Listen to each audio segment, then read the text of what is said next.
Thank you, everybody. Thanks to the Ad Club for having me. Thank you for the sponsors who put on this event. I can't believe that vendor comment that he just made a second ago. That was, I think it was Ryan. That's really interesting. Sorry, I just thought that was kind of funny. So I have mixed emotions being up here this morning as well. I was listening to some of the panels earlier, and I kind of felt like I didn't always agree with everything I heard. And don't take that the wrong way. Meaning, really disappointing to hear people say that they can't get a seat at the table. As a senior client, someone that's a decision maker at Turner, not being able to get to the table is something that you guys need to get underneath and figure out how to handle that, because that's unacceptable to me, and the onus is on us as clients and our agencies to make sure that that's not something that's happening. And I apologize on behalf of all the clients that are not taking meetings, and or that food chain that you guys mentioned earlier that you can't seem to get up because they're not recognizing the power of outdoor. So I just wanted to get on my soapbox for a second and say that that's unfortunate, and I'm here to tell you that I love outdoor. So let's make sure this is working, and it's not. Can you guys make sure this, yes, go. Oh, here we go. So we love the outdoors at Turner Broadcasting, and this may surprise you. Currently, it's our third highest media spend over the entire media mix for everything and that's inclusive of all the brands. So just to be clear, we handle the placement and buying for TNT, TBS, CNN, Turner Sports, Adult Swim, the whole gamut. So, but when you aggregate everything, our annual spend, outdoor ranks number 3 for us. And when I worked on this a while back, that was actually kind of surprising. I knew it would be close to that. Certainly didn't think it was going to be number 3. So I'm not sure how that ranks with my competitors, but it's a testament that we love it, and there's a big use for it. And I wanted to just take a moment before I walk you guys through some case studies of how we've used it this year. Really just more talking about why we use outdoor, because I think from an entertainment perspective, it's done a little bit differently than maybe some packaged goods advertisers and whatnot. So certainly consumer facing for sure. It goes without saying that we want to go after our viewers. We want to generate awareness. We want people to tune into our shows. So that, without a doubt, is first and foremost. But I think some of the things you're about to see today were designed also to reach our showrunners, people that we're either developing shows for, or developing shows with, and or sending a message to the community that we want to develop more shows with them. So, you guys have heard a lot about TNT over this past year. TNT is going to double down on the amount of original programming over the next couple of years.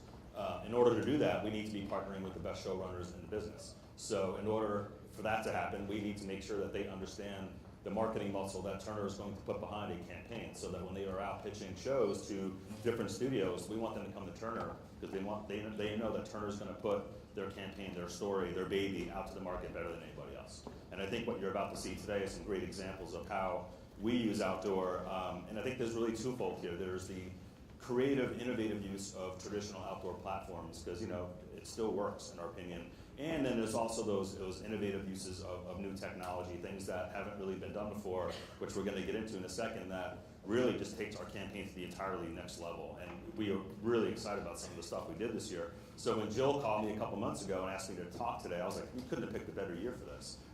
And we do outdoor every year, we love it, but this year particularly, we were really proud of the work that we did. So I'll stop babbling about the work and actually show you the work. So let's start with Dallas. I had a field day in our image library for this presentation, by the way, so you're going to see a lot of stuff. I didn't even know it existed. We have this image library they don't even tell you about, and I got in there and I was downloading all sorts of stuff. So Dallas, I'm actually going to walk you guys through the year sequentially. So Dallas was one of the very first campaigns we did back in February, and this was our 3rd season. The challenge with Dallas was, and I think it's important to talk about the parameters about a campaign before I just show you what the work was. This was our 3rd year. The first season for Dallas aired in the summer, and it did extremely well for TNT. Then we moved it season 2 to winter in 2013, and that it was a hard move for us because it took us out of the summer window where cable usually thrives, and we also were up against broadcast competitors. So it really became a very different set of circumstances, and we had to redefine what success was for the show. Having said that, the ratings did drop, and we expected it to. So now that it was in the 3rd year, the campaign really wasn't as much about letting people know that change happened. It was just more of like, Dallas is back. But we wanted to do something a little bit differently, and we wanted to speak in the voice of the Ewings. I'm sure a lot of you guys know the infamous J.R. Ewing. This is Josh Henderson, who plays the young J.R., the junior. And we had this stunt idea that we wanted to roll back gas prices. So what that, and I'm sorry you guys can't read this, so I'll give you the sense of what this letter was. This letter, this was a letter from J.R. Ewing that ran in the Sunday New York Times the day before the event, which I'm about to walk you through. And in essence, this letter talks about how, in typical Ewing fashion, they're going to beat their competitors to the consumers, and they're going to roll back gas prices to $1.98. And the idea was to go to the Dallas Facebook page on Monday, the next day, to look for the location in Manhattan where you will be able to go get gas for $1.98 while supplies last. And supplies did not last long because there was a line of cars that ended up coming out to this gas station. So this ran on, and I like the idea of using different media. So we used print here, which wasn't even talked about today, to Facebook, driving people to social, which then drove them to this outdoor destination. So what we did was literally took over a gas station and rebranded it Ewing Energies. And this was here in Manhattan. This was done for the day. I love this. I think this was a fantastic use of outdoor media. Now again, nothing earth-shattering here, but just a really clever use of something that was already in existence. Just to give you an aerial shot, this was, we obviously put our big Dallas billboard leading right up to the gas station, and then getting back down to the ground level. Again, all elements of the gas station were rebranded as Ewing Energies, which is the name of the company that they have on the current season of Dallas. Josh Henderson showed up, which this was huge for us because when you can get talent to actually come out and participate in something like this, it just goes so far for us because not only is he now going to tweet about it and socialize it on himself, it also got picked up in the press and this got written about in, I think, whether it be the New York Times or somebody else. And then all of a sudden it kind of became a big story. And again, the story wasn't even necessarily about the premiere of Dallas returning. It was just about this event that we worked on. And it really was $1.98. And there he is posing for us, pumping gas. You can see that we also branded the tank, the pump machine right to the right there. One more time. And then the oil truck. We've been wanting to do branded oil trucks since the first season for the show. My team and I were so excited we finally were able to get this done. We've been trying to sell this through for 3 years. And we finally were able to do it. It was a natural extension of branding a gas station to have the oil truck parked right next to it. I even think this truck drove around the city a little bit too, but I could be wrong on that. But again, it all tied nicely together that this was a big takeover. Something like this, just to go back to what I said earlier about defining what success looks like, this isn't something that was done to generate ratings necessarily. Do we want ratings for all of our shows? Absolutely. That's always the success metric. We want to get people to watch as soon as possible. That any network marketer is going to tell you that. However, for something like this was not designed for, how do we measure the impact of this? How do we measure the attribution towards the rating? That's not why we did this. This was done for nothing more than buzz and water cooler, getting people talking about this great stunt. It won an award.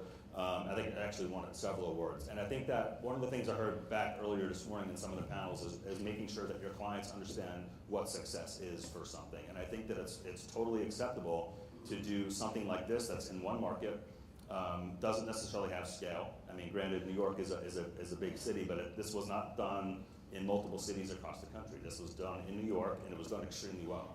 And I think that was a win for us. It was a win for everybody at Turner. TNT loved it, the cast loved it, the producers loved it, and that was the win.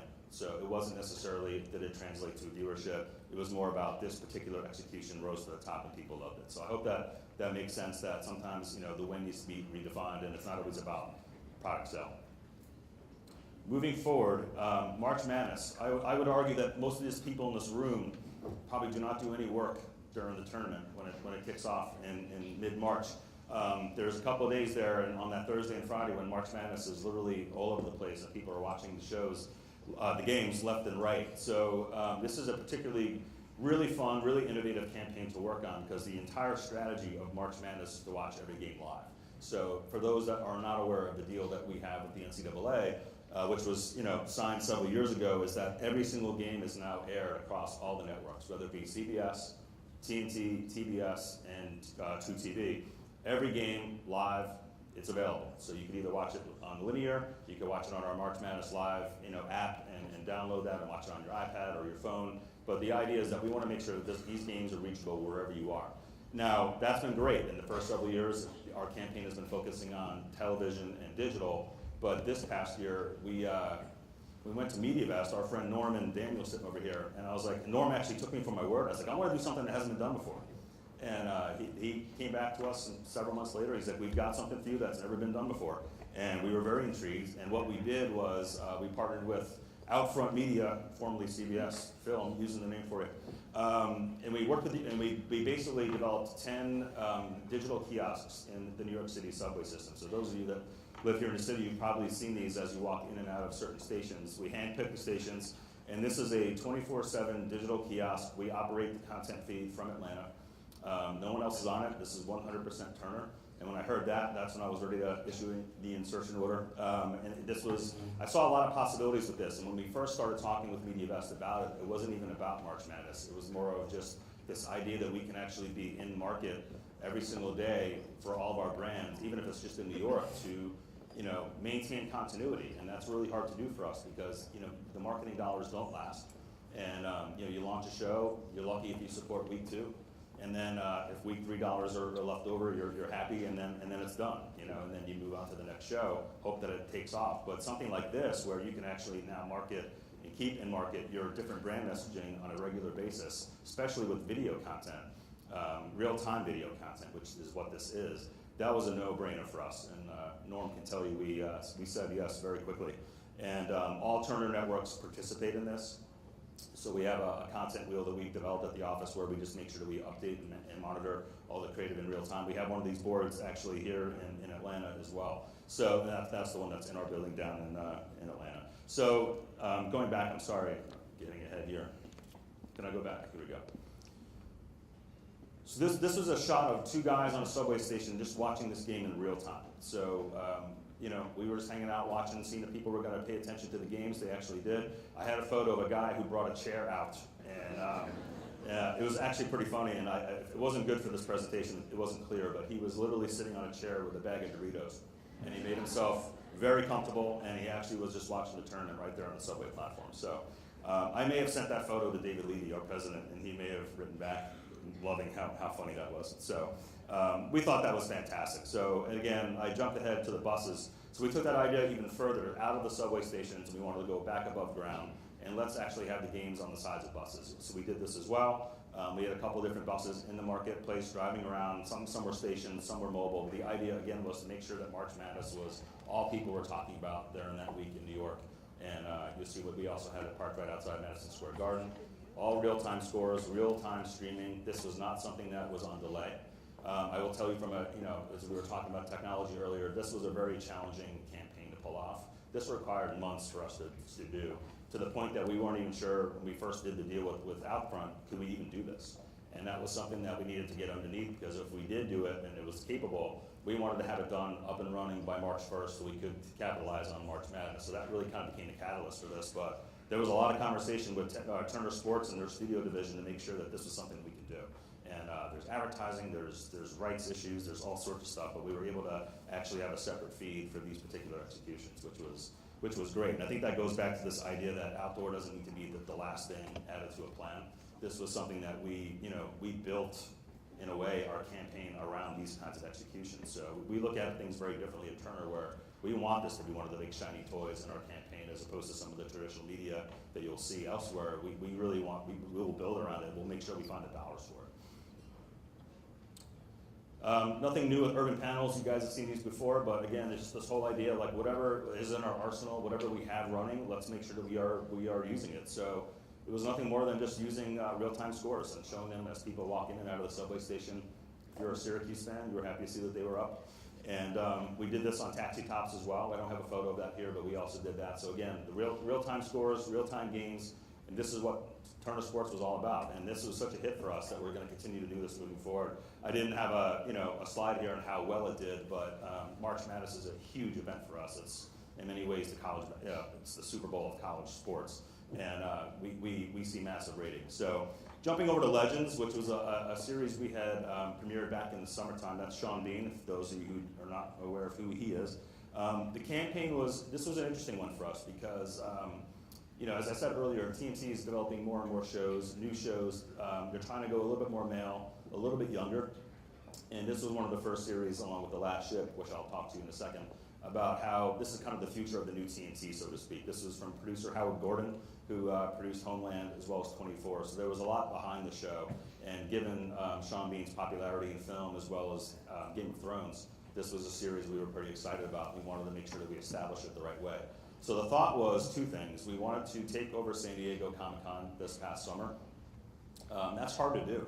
The whole essence of Comic-Con is marketing, right? I mean, everywhere you go, it's all you see when you're out there. But we wanted to do it in a way that we were first to hit people with messaging before they were hit with anything else. So again, working with MediaVest, we were the first ever marketer to take over the airport. So when you're literally getting off the plane, going to get your bags or wherever you were headed, you were being bombarded with Legends messaging. To the point that I was actually getting phone calls and texts and emails from people that were out there kind of laughing that they were already seeing it at the airport before the marketing blitz even started outside, when they get towards the convention center, but that we were already hitting them there. So some people may have concerns about that because it's taking it to the next level, but that's what Comic-Con is. And we needed to find a way to make Legends kind of rise to the top because there were a lot of shows that were out there. So that's what we did. I'll walk you guys through some photos here of just how it looked. Sean Bean's face was everywhere. Stairways, escalators. And you could also see we had commentary there saying welcome to San Diego. So we try to make it contextual and let people realize that we know why they're there. They're there for the conference. Outside across the roadway. So with Legends, what we also did is I had a hashtag earlier that said "Don't kill Sean Bean." For you film buffs out there, you probably know that Sean Bean dies in every movie he's in. I'm not sure if you guys have known that. He got killed by the orcs in Lord of the Rings. Harrison Ford, I think, threw an anchor through his chest in Patriot Games.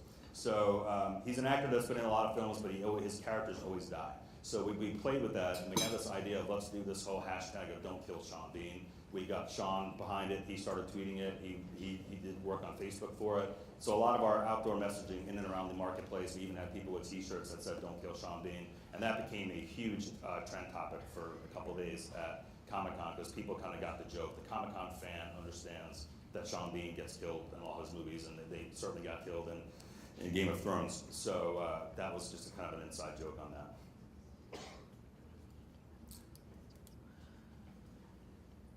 Took over the board at the Marriott, and that was an expensive unit. I'll leave it at that.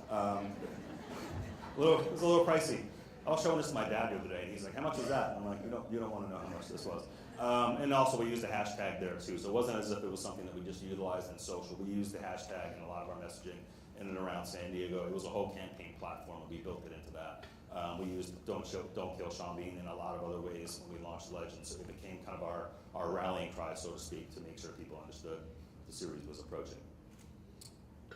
8 million viewers watched the premiere. I don't feel like the case study is good without closing the loop, at least on some kind of performance. So it did really well for us when you add in the live viewership as well as live +3, +5, +7. It was interesting. Legends was one of those shows that did not deliver a huge overnight rating. And I think that's something the industry needs to continue to talk about is it's not always about how you do overnight. We're all very knee-jerk to get those overnight ratings and see what the immediate number was, but at the same time, people, as you guys know, are watching shows on their own terms. And this is happening, it's real, it's not going anywhere. And Legends was an interesting example where people took their time watching this show. And by the end of the first week, we did get 8 million viewers, which was very significant. But a show like The Last Ship, which we're about to talk about, did extremely well with the overnight. So it really kind of depends what else is on and how you market. One quick thing, I will say that Conan is bringing his show on the road to Comic-Con next July. And we're already there. Some of the things you've already seen, we may have already booked. And we are very excited about what else we're going to possibly do there. So I think you're going to be hearing a lot about Conan and what we do out there. And it'll be out there for the entire week. Last Ship. Best for last, I guess. You guys may have saw a very quick shot of this earlier. I think this just won a gold award today. So we're very excited about this. Had we known Ebola was going to be a problem, we may have revisited this concept. But unfortunately, this was back in, April or May when we were working on this with MediaVest, and we didn't know. So the whole idea of The Last Ship, for those who do not watch, there's a virus that spreads across the world. Tons of people are impacted. There's a scientist that's on a naval carrier who I think may have the cure. So the whole idea for our campaign was to kind of spread word about the virus, getting people educated, get prepared, because 80% of the world is about to be infected, don't be next. So what we did was a Grand Central station domination where we featured Purell hand sanitizers on certain, we didn't do it everywhere, but we did them in certain locations where people were actually allowed to go wash their hands. So just a very clever nod to the premise of the show. Took the concept a little bit differently. Apparently you guys liked it because you nominated us for something. So, and this was just some of the different creative messaging that we had in and around Grand Central. Again, great station doms have been done before, but we just wanted to show you how the different executions. We used the gas mask in a lot of our creative. So I think if Ebola had been a bigger issue back in June, I'm not sure if this would be something we would have done, recognizing the sensitivity around that. So I think we kind of got this one in under the radar before this would have become a bigger issue, especially with the military involvement with the show. That might have been a challenge for us, but lucky us. So we will not be using hand sanitizers for the next season. I can guarantee you that. I think that was a one-time deal.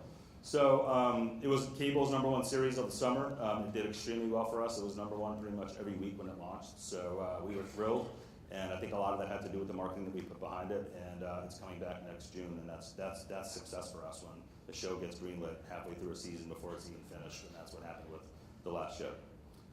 No campaign, and I'm not going to read you guys this. No campaign is complete without just the recognition of everybody that's involved. As somebody said earlier, there's so many parties involved in initiatives like this, not only from the technology side, but just with all the creative agencies, the promotional agencies, MediaVest, which has been heavily involved in all these campaigns, and we couldn't have done it without them. I just wanted to give a moment to say thank you to all the folks that might be in the room that might even be on this list, because these were some great campaigns that couldn't have been done without your input. So that's Turner at a glance. I wanted to save some time for Q&A. If there's anybody has any questions, I would love to answer. Nothing? Thank you, Dennis. No, we're good. There are other broadcast clients out there, other TV entities that have multiple networks like you do, and oftentimes they feel like they can more than adequately deliver their audience by just using their own platforms. Yep. So why do you choose to use out-of-home rather than just blow it out on your own properties? That's a great question. The challenge with that is, if you look at all the Turner networks in our portfolio, they're all not aligned with each other. So we've got Adult Swim. The Adult Swim viewer is not watching CNN. Maybe that there's some crossover between CNN and TNT, but not with CNN and TBS. So if you start to look at each network, they all have very unique audiences and not enough overlap. So we are obviously using all of our inventory, certainly our own on-air promotion for each network, and then cross-promotion with the other networks. We'll definitely do that. My team manages that. That's kind of our foundation for any campaign that we do. But because of those differences, I don't think that you can rely on your own host, especially if you're promoting something in the NBA playoffs, which is a great platform for us that we have once a year, but it brings in a very different audience. So that audience that's watching the NBA is not an audience that's going to watch Legends on TNT. So you have to, the power of off-channel becomes even more significant, and that's why we do that. Great question.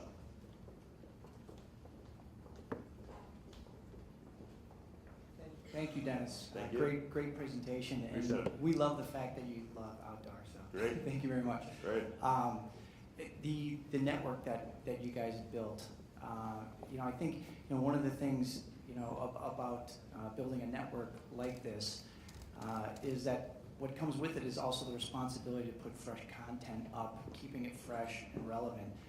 Obviously, Turner's got a lot of that great content, but what kind of infrastructure do you guys have to have in order to manage that and to keep that content fresh? Because I know a lot of advertisers often think they want that, but then they also understand afterwards that they have to recognize that they have to be an active participant in managing the content. So Sure. how do you guys handle that at Turner? It's a question that a chief marketing officer would ask, and that's what was asked, exactly.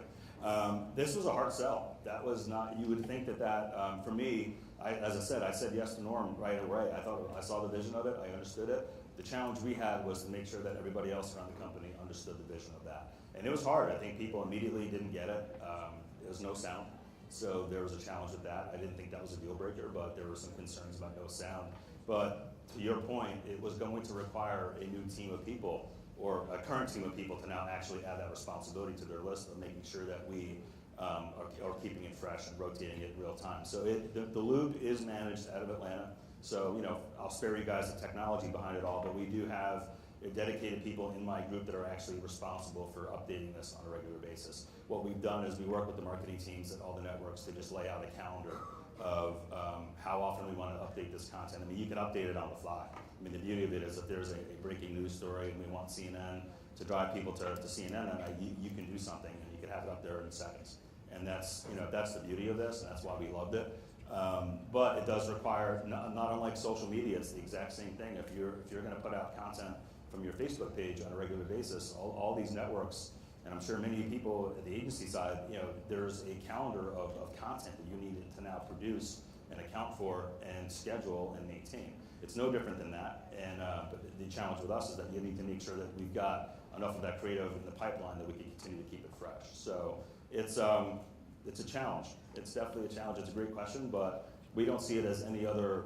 It's just another media form. I mean, we're running promos anyway. We're already cutting video for so many other uses for the company. So this is just yet another use that we needed to add it to the arsenal. I'm not sure if that kind of answers your question, but come on, there's got to be more questions. Yes. I feel like I'm being booted off. She's right here. No, I'm not. I'm kidding. I'm just kidding. I'm Just kidding. questions when you're doing so well. It's fine. It's fine. There you go. Anybody else? Hi. Right over here. Thanks for the presentation. Since you're a cable network and you need to deliver ratings in the millions, how do you balance out your need for that real big scale versus some of those executions that are a little bit more stunty, have a deeper interaction with the consumer, but not necessarily at a huge scale? Yeah, I mean, it comes down to making sure the media campaign has all the right fundamentals. I mean, if we're going to launch a show like The Last Ship, it's our job. We're accountable to make sure that we are delivering at the time of launch a specified awareness level. I mean, that's stuff that we work with in our research group and we track to make sure that almost every day there's these awareness reports that our team is monitoring to make sure that the awareness levels are where they need to be. Because we have projections, we have estimates that ad sales has sold the show at, and we need to make sure that we deliver that audience. But that's why it gets into what I said earlier about Legends. You got to account for the delayed viewing now, so it's not just about that live number. You need to make sure that in aggregate, you're still delivering on that audience that you promised an advertiser. But we need to make sure, we've done enough of these launches to know what the thresholds are in spending to ensure that we've got if you want to call it safe media, covered, and that could be television in many ways, and then certainly digital. And then make sure that we've got the dollars set aside to do these kinds of things, because I think otherwise marketing a show can get very boring very quickly if you do not have, as someone said earlier I was talking to, we've got great brands at Turner. These are, TBS has got great comedy brands, we've got Conan, we've got really popular shows on TNT, and you have to have fun with that. That's our biggest currency. And you need to make sure that you integrate that into your media in some degree, because if you don't do that, the campaigns become very vanilla. And our job is to make sure that doesn't happen. So it really kind of becomes a balance of how much are you spending in these one-off ideas versus making sure that you're not sacrificing the integrity of our spend in the channels that we know are proven to drive tune-in. So it's each show is different. Each show gets a different budget, and that all comes back to what's a priority at the network. And some shows, they're all important shows for the record. But at the same time, some are usually deemed a little bit bigger than others. Like A Last Ship was probably our biggest initiative of the year, and that allows us to do a lot more fun things than maybe something else that didn't get the budget. Anybody else? Got it way over there.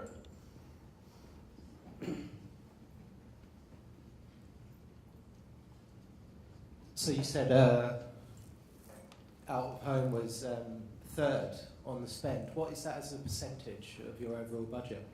That varies based on network. I would say for a big campaign, you're looking at outdoor probably being around 15% of a launch. I mean, don't quote me on that, but I think for A Last Ship, which was one of our bigger shows, or Legends, I would say outdoor was probably around 15%.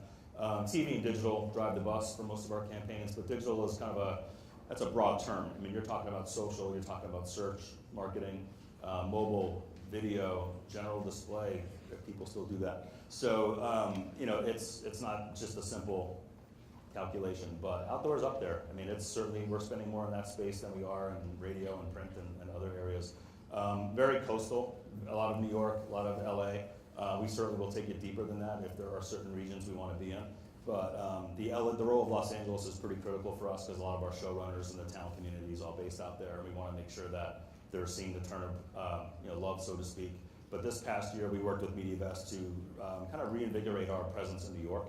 I would say over the first few years that I was at Turner, I didn't think we were doing a really good job in New York. I don't think that we were anywhere near where we needed to be. And this was the first year where we really beefed up our presence. There was a ton of buses. I feel like we were in everything. And we heard about it. I mean, the folks that work out of the Turner New York office even said that they saw it so much more than they ever had before. And I think, again, it gets back to that reinforcing Turner is committed to making more shows, and we want the industry to take note of that.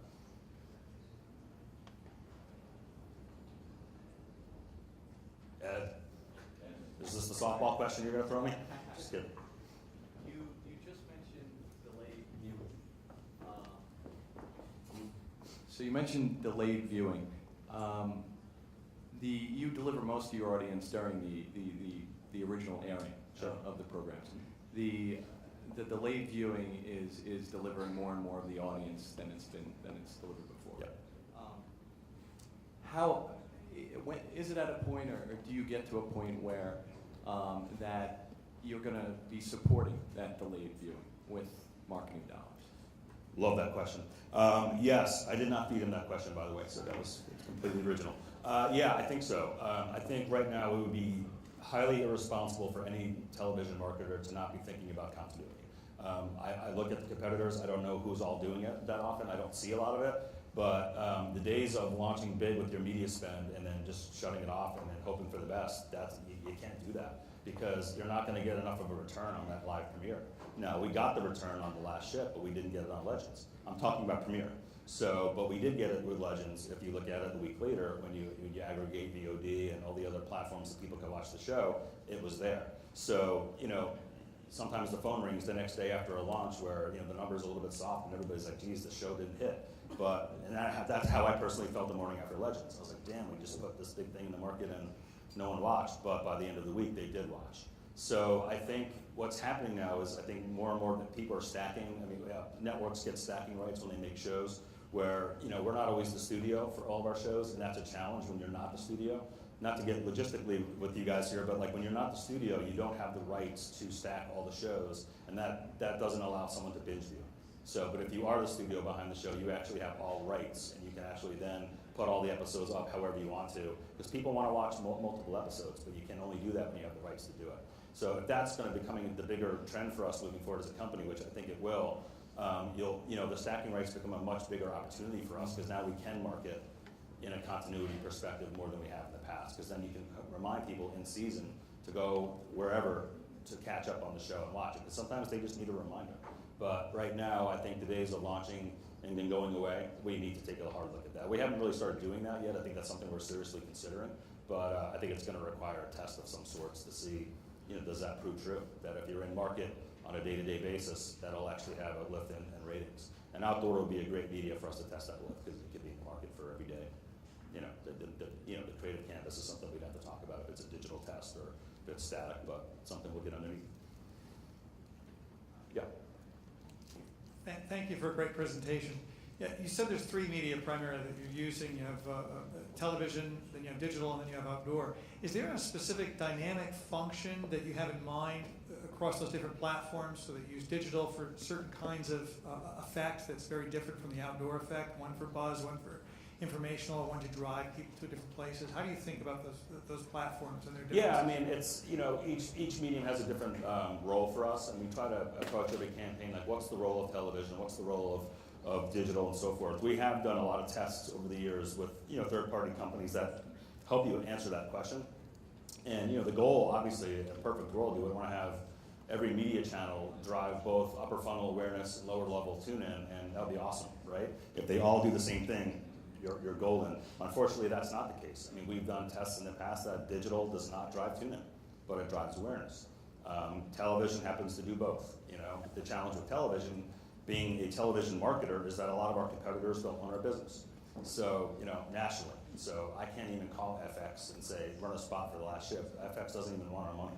So they won't even take the phone call. So that forces you to get creative and utilize other TV platforms like satellite or interactive program guides or local cable, which is something that's not There's no restriction there. You can run in local time and say what you want and drive people to your show. So it all kind of varies. But we have done a lot of testing, and that's something that you have to do because otherwise, you're not sure if it's actually delivering. You also have to take into the creative into consideration in terms of the role of creative that each medium can deliver on. I mean, radio can be really hard to use for a show, especially a show like The Last Ship, which is very visual, the naval carrier, the military. That's kind of hard to capture in a 30 or 60-second radio spot. So then you start to kind of reevaluate the importance of that medium, even if it's proven to drive tune, which radio does. So it's kind of a challenge because it's a great tune-in driver, but also not a great creative canvas for us. Answering your question? What role does outdoor, what role does outdoor have then? Is that the awareness, tune in? How do you I think see it? outdoor does it all for us, mainly because we flight it in a way that allows us to build awareness before a launch. So we're usually in market with outdoor before anything else will hit the marketplace, except for our own air. Certainly that's probably before everything else in terms of starting to promote things on our own networks. But from an off-channel standpoint, I would say outdoor usually hits first.